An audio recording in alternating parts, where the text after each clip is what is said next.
So, hi everyone, my name is Pankaj Kumar. I welcome you to my channel One Magic.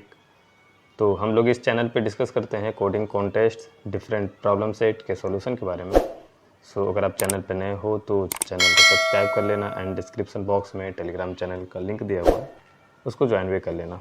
Okay. इस video में हम लोग बात करने वाले हैं टॉप 100 लाइक्ड क्वेश्चन के फर्स्ट प्रॉब्लम के बारे में, जिसका नाम है टू सम. बेसिकली मैंने टॉप 100 लाइक्ड क्वेश्चन का प्लेलिस्ट शुरू किया है. इसी वीडियो से ये प्लेलिस्ट शुरू हो रहा है. फर्स्ट प्रॉब्लम ही है. तो क्वेश्चन पे जंप करते हैं एंड क्वेश्चन को देखते हैं. तो बेसिकली ये क्वेश्चन नेम है टू सम एंड इस क्वेश्चन को सॉल्व करने के बेसिकली मैं दो अप्रोच यहाँ पे डिस्कस करूँगा. फर्स्ट अप्रोच बेसिक नेव अप्रोच होगा, ब्रूट फोर्स अप्रोच होगा, एंड सेकेंड अप्रोच होगा जो उससे ज़्यादा ऑप्टिमाइज होगा. टाइम कॉम्प्लेक्सिटी सेकेंड अप्रोच में जो होगी वो कम होगी. तो हम लोग स्टेप बाय स्टेप एक एक अप्रोच को मूव करेंगे. क्वेश्चन सबसे पहले समझते हैं. क्वेश्चन में क्या दिया हुआ कि आपके पास एक एरे है नम्स एंड एक इंटीजर है टारगेट नेम का. रिटर्न करना आपको दो ऐसे इंडेक्स को सच डेट कि उन दोनों इंडेक्स के नंबर को ऐड करने पे आपका जो सम होगा वो टारगेट होगा. बेसिकली आपका टारगेट ये अचीव करना है किसी दो नंबर को जोड़ने पे. आपका जो नेम सजेस्ट कर रहा है टू सम मीन्स दो नंबर का सम जो है वो टारगेट होगा. इसमें क्या कर रहा है कि आप एज्यूम कर लो कि एग्जैक्टली एक ही सॉल्यूशन होने वाला, मीन्स एक से ज़्यादा भी नहीं होगा और एक भी सॉल्यूशन नहीं हो ऐसा भी कंडीशन ही है. एक सॉल्यूशन ही होगा. You may not use same element twice. अब बेसिकली ऐसा है कि लाइक 9 है, 9 के जगह अगर लेट सपोज 3 है, 3 के जगह पे हम ऐसा नहीं कर सकते 3 को टारगेट यूज करने के लिए, ये 6 को टारगेट यूज करने के लिए 3 का 2 टाइम यूज कर लें. ठीक है. आपको दोनों अलग अलग इंडेक्स के एलिमेंट को चूज करना है एंड उनका सम जो होगा वो टारगेट होने वाला. तो ये हमें फाइंड आउट करना है. तो एक बार हम कंस्टेंट पे ध्यान देते हैं. तो कंस्टेंट आप देख सकते हो दो लेंथ की होनी चाहिए मिनिमम एंड 10⁴ है. आप सबसे पहले तो कंस्टेंट जैसे ही आप देख रहे हो तो कंस्टेंट देखने के बाद आपको लग रहा है कि चलो यार 10⁴ है. इसको अगर हम b को n² के लिए चेक करेंगे तो 10⁴ 10⁴ होगा जो कि हमारा AC हो जाएगा. ठीक है, इस कोड के लिए इस क्वेश्चन में.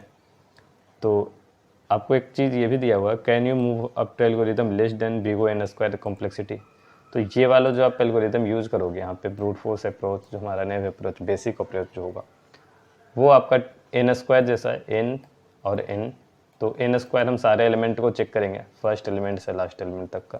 तो ये बेसिकली n² जो होगा. तो फर्स्ट अप्रोच तो हम यही डिस्कस करेंगे एंड यहीं से हमारा सेकेंड अप्रोच फिर आगे भी हम डिस्कस करेंगे.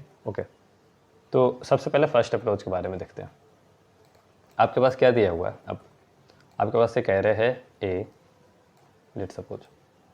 तो सारे एलिमेंट हैं. ठीक. 1 0 to n-1 आपके एलिमेंट हैं. अब पहला अप्रोच तो बेसिक्स बहुत सिंपल जो लाइक माइंड में आपको सबसे पहले स्ट्राइक करेगा एंड जैसे आप क्वेश्चन पढ़ोगे तो आप क्या करोगे, दो लूप लगाओगे एंड ये आपको क्या कहा कि i एंड j अगर दो इंडेक्स चूज कर रहे हो तो i एंड j जो है वो सेम नहीं होना चाहिए. ठीक है, ये नॉट इक्वल टू j होना चाहिए. तो आप क्या करोगे, i equal to 0 to n-1 आपने रन किया. ठीक. एंड j इक्वल टू भी आप या तो 0 to n-1 रन करोगे एंड यहाँ पे एक बार चेक करोगे इफ़ i जो है जो j के इक्वल नहीं है. ठीक है, आप i not equal to j then आप इसके बाद क्या करोगे, यहाँ पे सम लोगे v ऑफ या a ऑफ i या a ऑफ j दोनों का सम अगर टारगेट के इक्वल हुआ तो आप वहीं पे रिटर्न कर दोगे i एंड j को. तो ये फर्स्ट अप्रोच जो है बहुत सिंपल बेसिक सा अप्रोच है. अब इसके सेकेंड अप्रोच पे मूव करते हैं एंड लास्ट में मैं आपको दोनों का कोड दिखाऊंगा एक साथ में. ठीक है, तो ये अप्रोच नंबर 2 जो है हम लोग यहाँ पे बात करते हैं. तो यहाँ पे जो हम टाइम कॉम्प्लेक्सिटी हम डिस्कस भी करेंगे अप्रोच डिस्कस करने के बाद कि इसकी टाइम कॉम्प्लेक्सिटी कितनी है. ठीक है, तो यहाँ पे अगर टाइम कॉम्प्लेक्सिटी की बात करो तो आप हर एक एलिमेंट के लिए फिर हर एक एलिमेंट की जो चेकिंग कर रहे होते हैं यहाँ पे आपको लाइक दो लूप जो होगा वो हर एक लूप जो होगा n टाइम रन होगा. तो n into n like v को n² की जो कॉम्प्लेक्सिटी आपको यहाँ पे आने वाली है. ठीक है, ये हो गया आपके टाइम कॉम्प्लेक्सिटी TC। अप्रोच 2 पे आते हैं। अप्रोच 2 जो होगा वो थोड़ा सा एडवांस होगा उससे। अब देखिए यहाँ पे थोड़ा सा ध्यान से समझना है बस। आपके पास एरे जो ए दिया हुआ है, तो आपके पास क्या है कि आपके पास एक रिलेवेंट चीज़ ये दिया हुआ कि आपका दो एलिमेंट का सम जो है वो टारगेट है टी, ये ए है। तो ए आई और ए जे का जो सम है वो टी है हमारा, ठीक है। तो अगर हम लेट सपोज हम मानते हैं, ऐसा हमने समझा कि अगर जो करेंट एलिमेंट हमारा है, क्योंकि एग्जैक्टली एक ही सॉल्यूशन है, तो कहीं ना कहीं अगर एक एलिमेंट को हम मानते कि एक एलिमेंट ए आई है या ए जे है, तो टी माइनस ए जे दूसरा एलिमेंट हो जाएगा। अगर ए आई हमारा भी करेंट एलिमेंट है तो टी माइनस ए जे जो हमारी रिक्वायरमेंट होगी। इसको साइड बाय साइड एग्जांपल्स भी देखते हैं। हमारा सम है 4 जो हमारा टारगेट है, एंड करेंट एलिमेंट किसी न एक एरे के एलिमेंट पे जहाँ पे हम खड़े हैं वहाँ पे एलिमेंट जो है हमारा वो 2 है। तो 2 कहने का मतलब है कि कोई कहीं ना कहीं इसके पहले, ठीक है, अगर हम इसको देख रहे हैं तो इसके पहले हमारा अगर 4 माइनस 2 अगर कोई एक एलिमेंट है इसके अलावा, तो जो हम चेक कर रहे हैं वो यहीं पे हमारा ये एलिमेंट और जो 4 minus t minus date element जो प्रेजेंट है जिस पर इंडेक्स पे, ये दोनों इंडेक्स जो है हमारा आंसर में आने वाला है, ठीक है। यही हमारा आई एंड जे होगा। तो इस तरह हम इसको दूसरे ढंग से समझ सकते हैं। तो इसी चीज़ को हम यहाँ पे यूज करेंगे।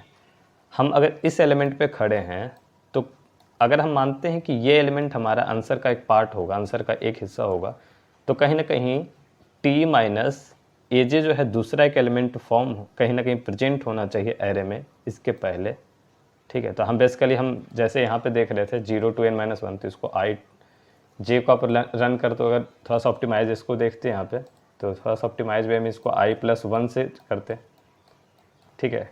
इस एलिमेंट के लिए कहीं ना कहीं इसके पहले होना चाहिए। अगर आप बाद वाला चेक करोगे तो थोड़ा सा वो एक ही चीज़ वाली बात है, बट एक ही चीज़ को हम 2 बार कहीं कहीं चेक कर लेते हैं। तो इसके लिए ऑप्टिमाइज जो होता है हर एक आई के लिए, सॉरी जे के लिए जो रन होगा i+1 to n के लिए होगा रन। तो यही हम चेक करें कि अगर हमारा ए आई हमारा भी करेंट एलिमेंट है तो हमारा कहीं ना कहीं सम हमें टी माइनस ए आई हमारे पास होना चाहिए, ओके। तो ये हमारा एलिमेंट है जो हमारा यहाँ पे रिक्वायरमेंट है, इतना हम मान लेते हैं ये। अब ये एलिमेंट अगर हमारे एरे में प्रेजेंट है, हम किसी भी तरीके से इसको चेक करें कि अगर हमारा ये एलिमेंट प्रेजेंट है एरे में, तो बेसिकली वो क्या होगा, हमारे पास एक इंडेक्स हो जाएगा, मिल जाएगा जहाँ पे ये है। अब देखो इस चीज़ को करने के लिए आप 2-3 तरीके से यूज कर सकते हो चीज़ों को। एक तो क्या कर सकते हो, पूरा एरे को पहले ही क्या करो, एक वेक्टर का पेयर बना सकते हो। मीन्स हमारे पास जब हम सॉर्ट करेंगे, बेसिकली हम सॉर्ट करने की बात करेंगे यहाँ पे, तो अगर हम सॉर्ट कर रहे हैं कहीं ना कहीं एरे के एलिमेंट को, तो हमारे पास इंडेक्स के साथ एलिमेंट होना चाहिए, क्योंकि इंडेक्स हमें रिटर्न करनी है और इंडेक्स इस एलिमेंट का है। तो हम वहाँ पे क्या करेंगे, वी ऑफ पेयर यूज करेंगे, ठीक है। वी ऑफ पेयर यूज करने के बाद हम सॉर्ट करेंगे, एंड अगर हम इस आई के पहले की बात करें तो इतना दूर के लिए हम बाइनरी सर्च लगा सकते हैं और चेक करेंगे कि टी माइनस ए आई जो है वो प्रेजेंट है कि नहीं एरे में। तो यहाँ पर हम यूज़ कर सकते हैं बाइनरी सर्च प्लस सॉर्टिंग। तो ये हमारा एक सिचुएशन हो गया। बट हम यहाँ पर जो है कहीं कहीं जो हम बाइनरी सर्च लगाने से बचने के लिए अगर हम क्या करते हैं, अगर हमारे पास कुछ है ऐसा जहाँ पे हमें लगाना ना पड़े, सॉर्टिंग बेसिकली मैं गलत ही लिख दी यहाँ पे, ठीक है। तो अगर हमारे पास कुछ है ऐसा जिससे कि हमें बाइनरी सर्च सॉर्टिंग वगैरह ये लफड़ा पूरा ना करने की ज़रूरत पड़े, तो हम ये यूज करते हैं। तो दूसरा हमारे पास एक HTML में दिया हुआ जो है वो मैप है।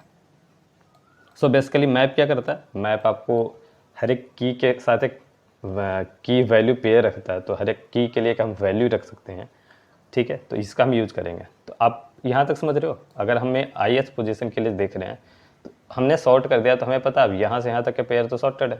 तो इसके पहले जो होंगे, इसके पहले मैंने बाइनरी सर्च लगाया और टी माइनस ए आई एलिमेंट को सर्च किया, अगर हमें कहीं पे मिलता है तो उस एलिमेंट में जो हम दूसरा वैल्यू रखें, लाइक हम पेयर रख रहे हैं, तो element plus value, value of index, तो इंडेक्स को हम रिटर्न करेंगे और ये करेंट इंडेक्स हमारे पास है आई का, ठीक। और आप एक चीज़ ध्यान देना है यहाँ पे, ये जो इंडेक्सिंग यहाँ पे रिटर्न करना है वो जीरो वेस्ट इंडेक्सिंग यूज करना है, ठीक। तो इसमें क्या होगा, हम टोटल 0 to n तक ये मूव कर रहे होंगे चेक करते हुए कि करेंट एलिमेंट हमने मान लिया ये है, तो उसके रिस्पॉन्डिंग हमें एक मिल रहा नहीं। अगर सेकंड के लिए मिल रहा तो वो चेक करेंगे उसके करस्पॉन्डिंग मिल रहा है या नहीं। तो हम उसी तरह इन टाइम ये चेक करेंगे, हर एक टाइम हम बाइनरी सर्च यूज़ कर रहे हैं। तो इस केस में हमारा जो टाइम कॉम्प्लेक्सिटी जाएगा टी सी, वो आपका n log n जाएगा। ठीक है, तो बेसिकली ये हम देख रहे हैं, ये जो है हमारी कॉम्प्लेक्सिटी पिछली वाली कॉम्प्लेक्सिटी n स्क्वायर जो थी हमारी, उससे कहीं ना कहीं कम है। ठीक है, तो हमने चीज़ों को तो ऑप्टिमाइज़ कर दिया। अब हम क्या करेंगे, इसका जो सेकेंड अप्रोच है, ये सेकेंड अप्रोच के इस चीज़ को इम्प्लीमेंट करने के दूसरा अप्रोच जो मैप के जरिए यूज़ करें, हम बाइनरी सर्च प्लस सॉर्टिंग नहीं लगा रहे हैं। बेसिकली मैप में आप देखोगे तो वही लगभग चीज़ें हो रही है। ठीक है, तो हम वो चीज़ें अब देखते हैं मैप में कैसे इम्प्लीमेंट करते हैं इसको। अब मैप में हम क्या करेंगे, लेट सपोज हमारा जो मैप है वो MP है, तो मैप में हम हर एक एलिमेंट का लाइक v ऑफ j के लिए हम स्टोर कर सकते हैं एक इंडेक्स, जो ये इंडेक्स पे प्रेजेंट है ये। ठीक है, हम यहाँ पे यूज़ करेंगे i+1 इंडेक्स यूज़ करने के लिए। मैं इसका रीज़न आपको कोड जब डिस्कस करूँगा तब बताऊँगा कि ये i+1 मैंने क्यों रखा। जब हमें indexing zero based indexing return करनी है तो हम 1 बेस्ड इंडेक्सिंग मैप में क्यों रख रहे हैं। ठीक है, ये कोड में मैं डिस्कस करूँगा आपको। तो यहाँ पे मैं 1 बेस्ड इंडेक्सिंग मैप में स्टोर रखूँगा फॉर एवरी जो भी एलिमेंट आ रखे हैं अब तक के लिए। तो अभी अगर मेरा current element v of i है, तो हमारी रिक्वायरमेंट फिर से क्या होगी, t minus v of i। और ये मैं चेक करूँगा, ठीक है, ये मैं चेक कर दूँगा कि ये जो है मैप में, अब हमारा जो मैप है MP, उस मैप में ये element t minus v of i जो है उसकी वैल्यू कहीं ग्रेटर देन 0 हो रही है या नहीं। ग्रेटर देन 0 कहने का मतलब है कि ये वाली वैल्यू जो होगी मीन्स हमारे पास एक प्रेजेंट है। अगर नहीं होगी प्रेजेंट तो वहाँ पे हमारे पास रिटर्न करेगी 0। ठीक है, तो यही मेन रीज़न है ये चीज़। ऐसे में कोड में एक बार आपको फिर से ये चीज़ डिस्कस करूँगा। अगर कोई एलिमेंट मैप में प्रेजेंट नहीं है तो वहाँ पे आपकी की के साथ वैल्यू आती है। तो की हमारा अगर प्रेजेंट ही नहीं है तो वहाँ पे वैल्यू आपको 0 बाय डिफ़ॉल्ट रिटर्न करता है ये। तो अगर ये एलिमेंट प्रेजेंट है तो उसकी वैल्यू क्या होगी, ग्रेटर देन 0 होगी, इसलिए मैं यूज़ कर। तो ये हमारा क्या होगा, एक सेकेंड वैल्यू कहीं ना कहीं मिल जाएगा। तो सेकेंड वैल्यू जो मिलेगा उसकी, तो उसके लिए क्या करेंगे हम, जब सेकेंड वैल्यू मिल गया तो हम यहाँ पे डायरेक्ट रिटर्न करेंगे और हमारा आंसर क्या होगा, फिर से हम ith इंडेक्स पे खड़े हैं तो एक एलिमेंट ये हो गया और दूसरा एलिमेंट का इंडेक्स हमारे पास इस मैप में रखा है, तो MP of t minus v of i। तो ये हमारा जो है सेकेंड एलिमेंट का भी इंडेक्स हो जाएगा। ठीक है, बस यही वाला चीज़ हमें करना है। सेम चीज़ को हम बाइनरी सर्च प्लस सॉर्टिंग जो कर रहे हैं वो सेम ही चीज़ यहाँ पे भी हो रही है। बस हम क्या कर रहे हैं, अब हम खुद इम्प्लीमेंट ना करके हमारे पास इम्प्लीमेंटेड एक बनाया जो ठीक डब्बा है तो उससे हम निकाले एंड हम अपना यूज़ कर लिए। बस यही चीज़ हम कर रहे हैं। सो मैं अब कोड आपको एक्सप्लेन करता हूँ।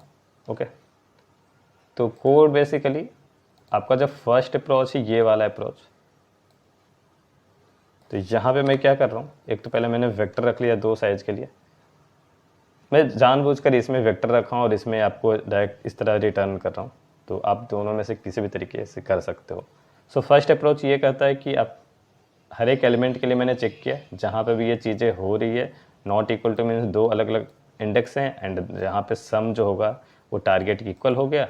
तो हमने क्या किया, एक तो आप है कि यहीं पे रिटर्न कर दो, नहीं तो आप डायरेक्ट यहाँ रिटर्न करो, तो आपका जो है आपको एक आंसर मिल जाता है और एग्जैक्टली एक ही आंसर है। तो बस अगर मल्टीपल आंसर भी होता तो आई थिंक नहीं प्रॉब्लम है, आपको फर्स्ट आंसर मिल गया तो आंसर मिल चुका है, आप रिटर्न कर सकते हो।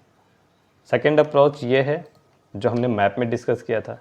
तो मैप हमने क्रिएट किया, मैप में हमने क्या किया, अब मैं चेक कर रहा हूँ कि अब तक कोई एक ऐसा एलिमेंट आया है जो कि target minus nums of i means हमें चाहिए टारगेट t, हम नम्स ऑफ i पे खड़े हैं तो हमने माना कि नम्स ऑफ i मेरा एक करेंट एलिमेंट है, तो target minus nums of i मुझे चाहिए। तो अगर ये एलिमेंट कहीं ना कहीं प्रेजेंट है, इंडेक्स इसका कहीं है जो 0 से बड़ा है, तो हमें मिल जाएगा दूसरा एलिमेंट। तो दूसरा एलिमेंट का इंडेक्स ये हो गया जो मैप में स्टोर है। तो मैप में स्टोर किया था मैंने 1 बेस्ड इंडेक्सिंग। ठीक है, तो यहाँ पे मुझे 0 बेस्ड इंडेक्सिंग रिटर्न करनी है, तो बेसिकली मैंने -1 रखा है इस पर एंड i जो है वो तो करेंट एलिमेंट पे हम खड़े हैं। यहाँ पे फिर अगर नहीं मिलता तो वो अपडेट कर दूंगा मैं इंडेक्स को उस एलिमेंट के लिए। ओके, तो ये चीज़ हो गया। अब मैं जो एक चीज़ आपको बोला था कि यहाँ पे जीरो बेस्ड इंडेक्सिंग हम यूज़ कर रहे हैं, बट यहाँ पे हम जो है वो i+1 स्टोर कर रहे हैं। तो इसका मेन सेंस यही है, अगर आपने जीरो बेस्ड इंडेक्सिंग के साथ यूज़ किया है एंड यहाँ पे आप ग्रेटर देन यूज़ कर रहे हो जीरो को, तो आप चेक ही नहीं कर पाओगे। लाइक यहाँ पे आपने इसको i+1 रखा है, सॉरी आई अगर रखा है, तो यहाँ पे जो फर्स्ट एलिमेंट का होगा इंडेक्स वो भी जीरो होगा, एंड कोई एलिमेंट अगर प्रेजेंट नहीं है तो उसका भी वो जीरो देगा। तो इस केस में आप नहीं पता कर पाओगे। ओके, तो आपका जो है वो रॉन्ग आंसर हो जाएगा इस केस में। तो इस वीडियो में इतना ही था, एंड आई होप आपको वीडियो का एक पार्ट समझ में आया होगा, कोड एक्सप्लेनेशन सबको समझ में आया होगा। ओके, अगर कोई डाउट है तो कमेंट में आप बता सकते हैं, हम लोग उसको क्लियर करेंगे। एंड कमेंट में आप बताना ये भी वीडियो की कैसा लगा आपको, अगर कोई इम्प्रूवमेंट की ज़रूरत है तो हम वो भी करेंगे। क्वेश्चन का लिंक, कोड का लिंक आपको नीचे डिस्क्रिप्शन बॉक्स में दिया हुआ है, देख लेना एक बार ज़रूर से। वीडियो अच्छी लगी हो तो लाइक करना, चैनल पर नए हो तो सब्सक्राइब करना नहीं भूलना। बाकी मिलते हैं अगले वीडियो में। Till now, bye bye.